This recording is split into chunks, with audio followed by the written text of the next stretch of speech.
ഞാൻ പോകുന്ന വഴിയാണ് ഇങ്ങനെ ഒരു കാഴ്ച കണ്ടത്. ഒരു റോഡിൻ്റെ സെൻട്രലായിട്ട് ഒരു പൂച്ചക്കുട്ടി വണ്ടി ഇടിച്ച് കിടക്കുന്നുണ്ട്. വഴിയെ വന്ന ഒരാൾ ആ പൂച്ചക്കുട്ടിയെ എടുത്തുകൊണ്ട് പോകുന്നുണ്ട് കേട്ടോ. പക്ഷേ ഒരുപാട് നേരം ഈ പൂച്ച അതിനെ കാവൽ നിന്നിരുന്നു.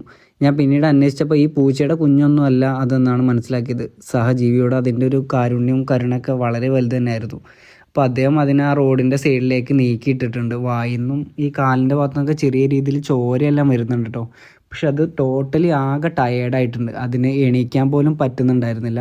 അങ്ങനെ അദ്ദേഹം അപ്പുറത്തെ വീട്ടിൽ നിന്നൊരു പാത്രത്തിൽ വെള്ളം വാങ്ങിയിട്ട് അതിൻ്റെ മേലോട്ട് ഒഴിച്ചു കൊടുക്കുന്നുണ്ട്. സത്യം പറഞ്ഞാൽ വണ്ടി ഇടിച്ചപ്പോൾ അതിൻ്റെ ബോധം ഒരുപാട് നഷ്ടപ്പെട്ടിട്ടുണ്ട്. വായിൽ നിന്നും മൂക്കിൽ നിന്നൊക്കെ ചെറിയ രീതിയിൽ ചോര വരുന്നുണ്ട്. കാലിൻ്റെ ഭാഗത്താണെങ്കിൽ അവിടെ നിന്നും ചോര വരുന്നുണ്ട്. അദ്ദേഹം ഒരു ചെറിയൊരു ഇലയിലാക്കി പൂച്ചക്കുഞ്ഞിന് ഒരുപാട് സമയം വെള്ളം കൊടുത്തു. വെള്ളം കുടിച്ചപ്പോൾ അവന് കുറച്ചൊക്കെ ആശ്വാസമായി. ഒന്ന് പതുക്കെയൊക്കെ എണീക്കുക എന്നുള്ള സാഹചര്യത്തിലേക്കൊക്കെ വന്നു. അദ്ദേഹം അതിനെ അവിടെ തന്നെ വെച്ച് ഒരുപാട് തലോടിയൊക്കെ കൊടുത്തു കേട്ടോ. അതിന് കുറച്ചെങ്കിലും ഒരു ആശ്വാസം കിട്ടാൻ വേണ്ടി.